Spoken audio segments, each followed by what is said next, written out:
Hi guys, welcome to the Watch Hobbyist channel. So today I've got for you the Victorinox INOX.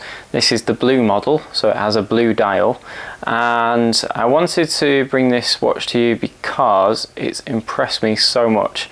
I bought this on a bit of a whim. There was a bit of a sale on at a shop on the internet, which I'd heard incredibly bad reviews about. I'm sure some of you will know the sale and know the shop. I don't really want to go slating anybody on here, but basically the watch was in a sale, and I'd seen this at Basel World, and I really fancied the watch. I like the idea of it because it's a tough watch, but it looks quite, in my opinion, classy and quite original, you know, and quite just a standard three-hand watch, but still with a date function.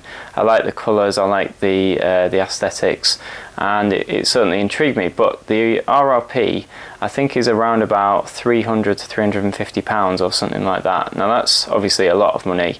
It's a quartz watch, and as much as I've watched some videos on this which show that you can run it over with steamrollers or whatever, big trucks, and you can drop it from large heights and various things like that, this, you know, £350 didn't really make me jump at it.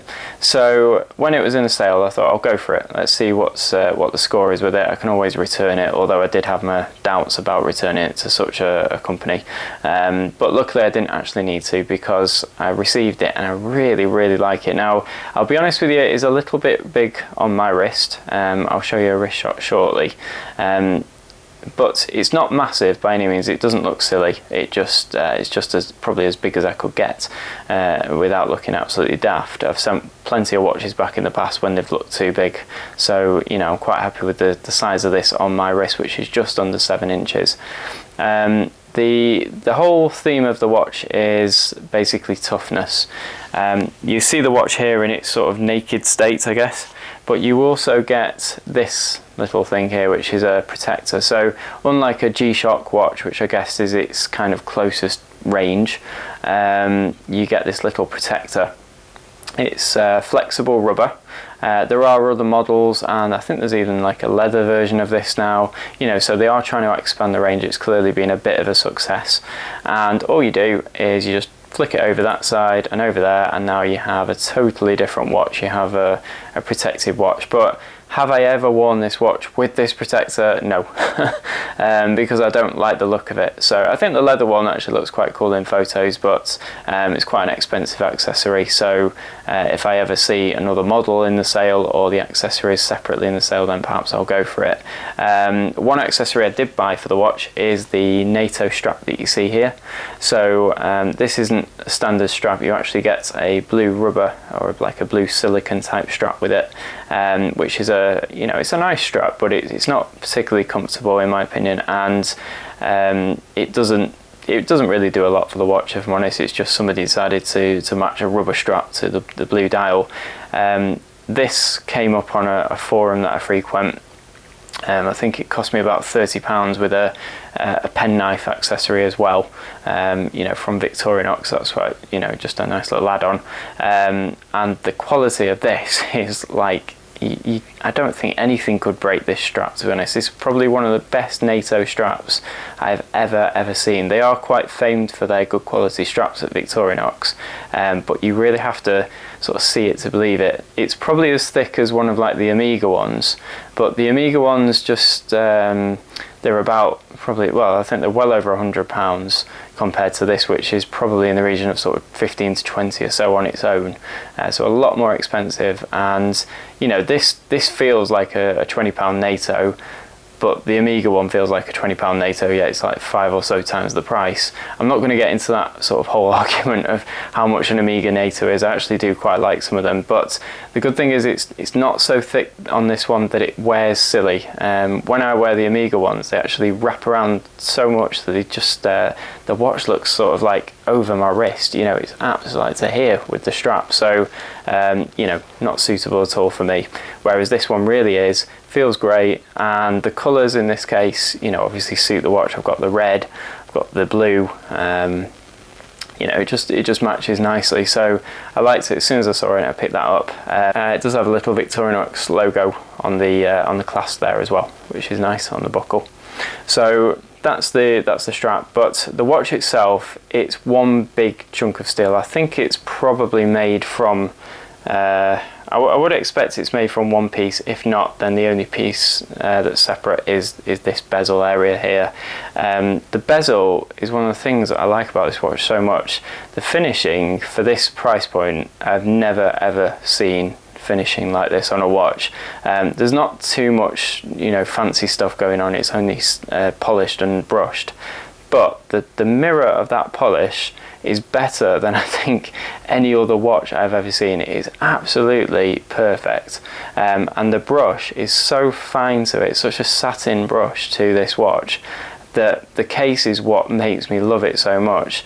The crystal, as you've probably seen, does reflect quite a lot, which is a bit of a shame, because it's actually not a bad dial. The dial is sort of just a matte texture. There's nothing particularly special about it. But if the crystal reflected less, it'd be nice to just sort of, because it would be one of those watches that just looks like there's no crystal there, you know, and you get that nice matte effect to the dial. The seconds hand, I could take or leave with the red. But I think it does suit the sort of aesthetic of the watch. I do think it works with the design, you know, aesthetics. It looks pretty good. Timekeeping's been very good, as I would expect. You know, it's still an expensive watch, so I would therefore expect it to keep good time, and it has done. It's 200 meters water resistant, so I guess that sees it in the sort of dive category in terms of water resistance, but obviously the bezel is fixed and not numbered. It doesn't have a loomed 12 mark or anything like that, so therefore maybe not particularly suitable for diving. But as most people only use a dive computer now anyway, maybe this would be nice to have just on your other wrist, you know, just as a I don't know, a trinket or whatever, I don't know, but you know, still it's an extra timing device, which can only be a good thing if you're down at depth.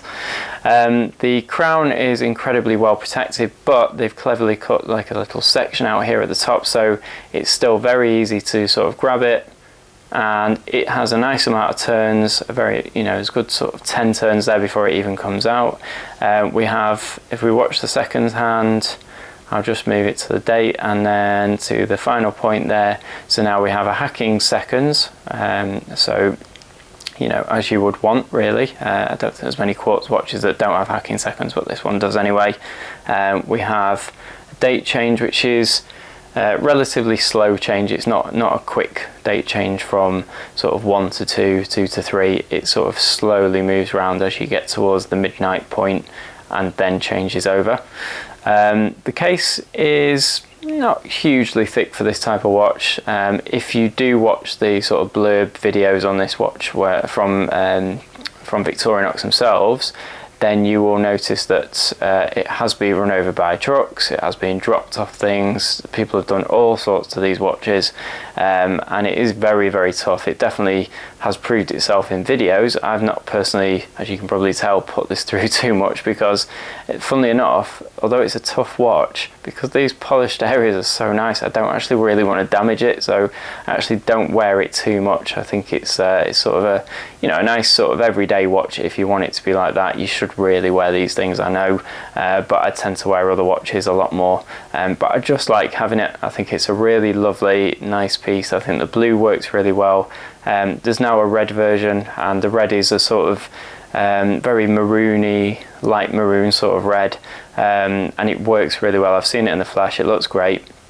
I guess it's the sort of proper Victorinox Army knife red, so it looks great, and that comes with a red rubber strap. There's a green model, which is like an olive green, and there's a black dial version as well, and like I say, it does look like there's more on the horizon in terms of models and accessories. I believe now you can actually get a bracelet. I've seen some people buy what's called a strap code bracelet and fit it to these. It's a 22mm lug, and so you can buy one of those bracelets, and therefore it's, you know, it's going to be cheaper probably than Victorinox, although I don't know the actual prices from Victorinox. But the strap code one does actually fit very well. If you Google strap code INOX, I'm sure you'll bring up some images of people that have tried that on the forums, and it works well, you know, because it's the type of watch that really does punch above its weight and is a very nice design. The hour hand and the minute hand are good lengths, you know, so you don't tend to get them confused at night. Speaking of night, obviously we've got luminescence going on here. We have lume to all the markers around the edge of the dial, and we have lume to the hands in the form of the hour hand and the minute hand. No lume on the second hand, which is another non-dive feature, of course.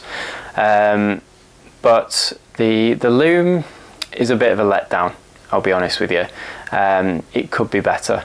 I saw the sort of size of the markers, the size of the hands, and I really thought that this thing would glow like crazy, and it does at first, but it soon dies down, and then to a point where it's actually pretty much unreadable at some points. So I'll try and get a lume shot for you and put that as an overlay on this video.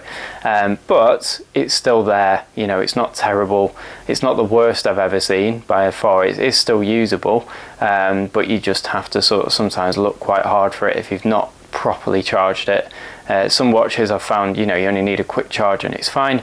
This isn't one of those, I don't believe. So overall, I love it. I think everything works aesthetically with it. I did say I'd do a wrist shot, so just give me 2 seconds and I will do that for you. I'll just pop my other watch down.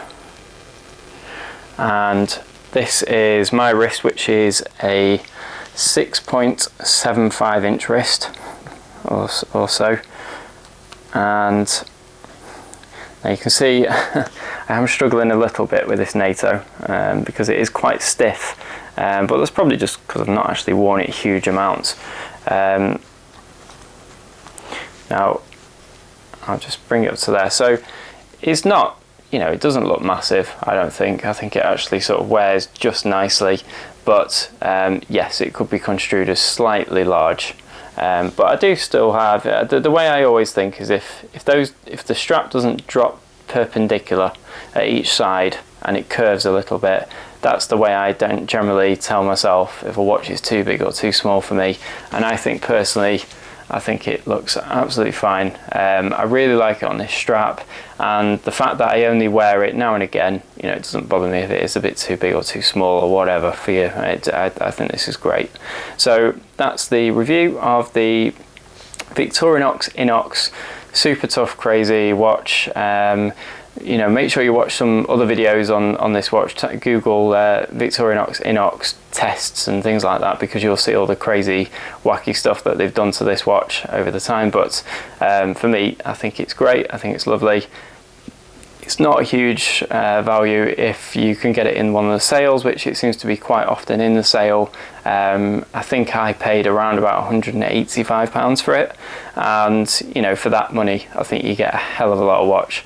So thanks for watching. Make sure you give this video a like if you liked it, and feel free to comment if you've got any questions or if you want to suggest anything.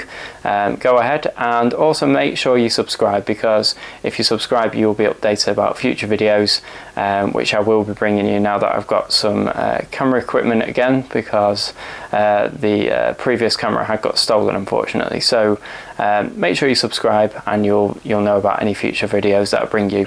Thanks, and have a great day.